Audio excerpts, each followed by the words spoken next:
नमस्कार मंडळी. घरोघरी मातीच्या चुली या मालिकेत आजच्या भागात काय होते ते आपण पाहूयात. जानकी आणि ऋषिकेश पोलीस स्टेशनहून घरी परततात. मग जानकी ऋषिकेशला म्हणते, अहो ऋषिकेश, खोटे पोलीस लताबाईला सामील नसणार आहेत. हे सर्व ऐश्वर्यानेच घडवून आणलं असणार.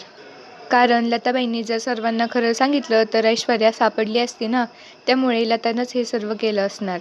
मग ऋषिकेश म्हणतो, हो जानकी, पटतंय मला, पण आता पोलीस शोधतील ना लताबाई आणि त्या खोटे पोलिसांना. मग जानकी म्हणते, जर नाही शोधलं ना तर मीच त्यांना शोधेल. मला त्यांना शोधावंच लागेल, कारण त्यांना माझ्या आईबद्दल माहिती आहे. त्यांना खूप प्रश्न विचारायचे राहिले.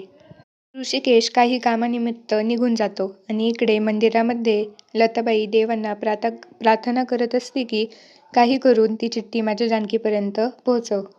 यानंतर जानकी घरामध्ये जायला निघते, तेवढ्यात तिला खाली एक कागद पडलेला दिसतो. ती तो उचलते आणि कचऱ्यात टाकायला जाणारच, तेवढ्यात ती म्हणते की जरा उघडून पाहावं. मग ती तो कागद उघडून बघते. मग जानकी ती चिठ्ठी वाचायला लागते. त्यामध्ये लताबाईंनी लिहिलेलं असतं, जानकी, मला माफ कर. मी आल्यापासून तुझ्या आयुष्यामध्ये खूप प्रॉब्लेम सुरू झाले आहेत. तुला आधीपासूनच प्रश्न पडायचा ना की तुझी आई कोण आहे. तर मला माहिती आहे तुझ्या आईबद्दल. जर तुला तुझ्या आईबद्दल जाणून घ्यायचं असेल ना तर तळकाठच्या शंकराच्या मंदिरामध्ये मला भेट. जानकीला चिठ्ठी वाचताना सारंग पाहतो आणि इकडे ऐश्वर्या लताबाईला शोधत असते. ऐश्वर्या मंदिरामध्ये येऊन शोधत असते. तिच्याच साईडला पार्वतीआई बसलेल्या असतात, पण ऐश्वर्याला त्या दिसत नाही आणि पार्वतीआईंना सुद्धा ऐश्वर्या दिसत नाही. त्यानंतर ऐश्वर्या मंदिराच्या दुसऱ्या साईडला जाते आणि लताबाई तिला बघतात. तिच्या हाती नको लागायला म्हणून लताबाई बाहेर येऊन एक चादर आपल्या अंगावर घेऊन बसतात. त्यामुळे ऐश्वर्या तिथून गेली तरी पण तिला लताबाई ओळखू नाही आल्या. यानंतर सारंग ऐश्वर्याला कॉल करून सांगतो की ती चिठ्ठी जानकीने वाचली आहे आणि आता ती कुठेतरी निघून गेली आहे. यावर ऐश्वर्या खूप घाबरते आणि ती म्हणते की मी आली इथं मंदिराजवळ आणि मी लताला शोधते, पण लता इथे कुठेतरी लपून बसली असणार, ती मला सापडतच नाहीये. पण आता जानकी इथे येऊ द्या, बघते मी काय करायचं. इकडे लताबाई म्हणत असतात, देवा, जसा हा प्रसाद तू मला दिलास तसं माझ्या बबडीला देखील माझ्याजवळ पाठव. पर्यंत जानकी इथे येत नाही तोपर्यंत मी इथेच तिची वाट बघत बसते. ऐश्वर्या सारंगला सांगते की जर कोणी विचारलं की जानकी कुठे गेली आहे तर घरातल्यांना सांगा की ती मैत्रिणीकडे गेली आहे. इकडे घरी सुमित्रा देवपूजा करत असते आणि तेव्हा देवाला म्हणते की देवा, तुला सर्वांचीच काळजी असते, त्याचप्रमाणे आमच्यावर आलेलं संकटही तू टाळून टाकलं. अशीच आमची रक्षा करत राहा. तेवढ्यात नानासाहेब तिथे येतात आणि जानकीबद्दल विचारतात. तेव्हा सुमित्रालाही माहीत नसते. मग तिथे सारंग येतो आणि तो सांगतो की मी गुलाबरावांना सांगताना ऐकलं होतं की त्या मैत्रिणीकडे चालल्यात. इकडे जानकी मंदिरात येते आणि लताबाईला शोधू लागते. पण लताबाई साईडला बसलेल्या असतात म्हणून जानकीला त्या दिसत नाहीत. नेमकी ऐश्वर्या ही जानकीला बघते आणि ती लपून बसते. आणि ऐश्वर्या मनात म्हणते, आलीसच ना तू, आता ये. पण आता घरी जाणार कशी, कारण तुझ्यासाठी मी मोठं चक्रव्यूह रचलंय. जानकी देवासमोर हात जोडते. तेवढ्यात तिला एक राणी कलरची साडी घातलेली एक बाई दिसते. ती मागून जाऊन तिच्या अंगावर हात ठेवते, पण ती बाई दुसरीच असते. ती बाई उठते आणि जानकीवर सुरीने हल्ला करते. जानकी तिचा हात पकडून स्वतःचे संरक्षण करते. हे चालू असताना तिकडून लताबाई हे सर्व बघतात आणि जानकीच्या मदतीला धावून येतात.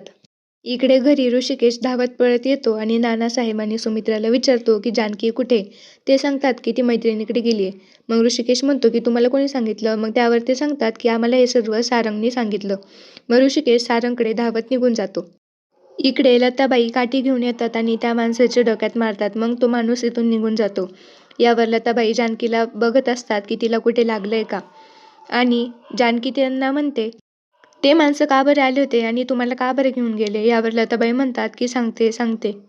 जानकी म्हणते की लताबाई, तुम्ही जेव्हापासून आलायत ना तेव्हापासून तुम्ही मला खूप यातना दिल्यात. लताबाई म्हणते, हो ग, मी तुला यातनाच नाही दिल्या तर तुझ्या गोड संसारात विष कालवलंय. लताबाई म्हणतात की मी तुझ्या सासूमध्ये आणि तुझ्यात विष कालवून दिलं. यावर जानकी म्हणते, ती माझी सासूच नाही आहे तर ती माझी आई आहे. आणि एका आईपासून मुलगी दूर झाल्यावर किती दुःख होते हे तुम्हाला नाही कळणार.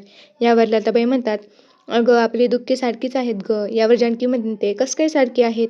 लहानपणापासून मी माझ्या आईच्या प्रेमासाठी व्याकुळ होऊन वाट पाहत बसले. तुम्ही कधी झालाय का व्याकुळ तुमच्या मुलीसाठी. आपली दुःखी कसं काय एकसारखी. आणि तुम्ही सांगा ना, कोण आहे माझी आई? तुमचा आणि तिचा काय संबंध? एवढ्या वर्षापासून मी तिची वाट पाहते. यावर लता म्हणते की मला माहिती आहे तुझी आई कोण आहे आणि कुठे आहे आणि आत्तापर्यंत ज्या चुका झाल्या त्यावर तिच्यावर किती दडपण आलेलं आहे. तू जशी तुझ्या आईसाठी व्याकुळ झाली होती तशी तुझी आईही तिच्या लेकीसाठी व्याकुळ झाली होती. पण आता तिला एक प्रश्न पडलाय की ती हे सर्व तिला कसं सांगणार? आणि जानकी हात जोडून म्हणत असते की प्लीज सांगा ना माझी आई कोण आहे, वाटलंच तर मी तुमच्या पाया पडते. यावर लताबाई उत्तर देतात की मीच आहे तुझी आई जानकी. यावर जानकी लताबाईला जोरात मिठी मारते आणि आई असे म्हणते. इकडे ऐश्वर्या मनोमनी म्हणत असते जेव्हा हा शिरा जानकी खाईल तेव्हा तिला शांत झोप लागेल. आणि लताबाई जानकीला शिरा चारतात, पण त्यामध्ये त्यांना माहीत नसते की यामध्ये काहीतरी भेसळ आहे. यानंतर जानकी झोपी जाते, तेवढ्यात ऐश्वर्या लताबाईला घेऊन जाते. पुढील भागात आपण पाहणार आहोत. दुसऱ्या दिवशी जानकी सर्वांना सांगत असते की ऋषिकेश, आता मला माझी आई समजली आहे. तेवढ्यात तिथे पोलीस येतात आणि म्हणतात की मिस जानकी रणदिवे, तुम्हाला लताबाईंच्या खून या या केसबद्दल अटक केली जात आहे. यानंतर पोलीस जानकीला घेऊन तिथून निघून जातात. पुढे काय होते ते पाहूया आपण उद्याच्या भागात. माझ्या चॅनलला नक्कीच सबस्क्राईब करा, लाईक करा, शेअर करा आणि तुमचे मत कळवा कमेंट्समध्ये. धन्यवाद.